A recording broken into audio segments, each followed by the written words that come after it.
je vous ai dit qu'on devait de temps en temps aller vraiment dans la foi, hein, Oui. et maintenant revenir dans les manifestations de ces nuisances au niveau des quartiers.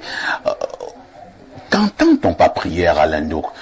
Selon mes modestes connaissances, quand on dit prière, nous ne sommes pas loin de la supplication. Exactement. Alors, on prie donc dans nos églises et nous adressons ces prières au Très-Haut, c'est-à-dire à Dieu. Est-ce qu'on peut demander quelque chose à quelqu'un?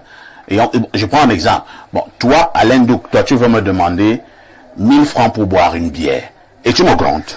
Mais parfait. À la façon dont tu formules ta question, je dis alléluia. Le bon sens n'a pas encore quitté tous les Camerounais. Oui. Parce que la prière, dans le champ sémantique, on voit supplique. Hein? Mais est-ce qu'on supplie quelqu'un en lui intimant des ordres? On le gronde, on tempête, on crie.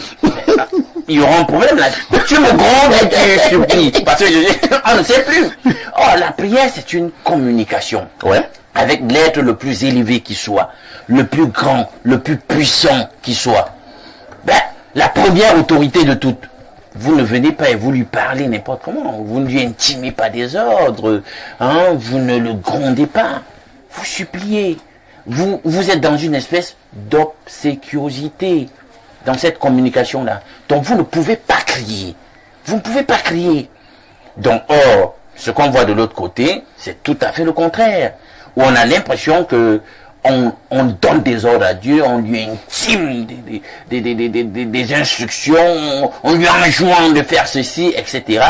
L'intensité de la voix donne l'impression qu'on est dans le conflit, que c'est martial, etc., etc. Même quand c'est... Parce qu'ils vont dire que non, écoutez, c'est quand on s'adresse aux démons. Non, nous on a des prières et on se rend compte que même à Dieu, on a l'impression qu'on lui intime des ordres.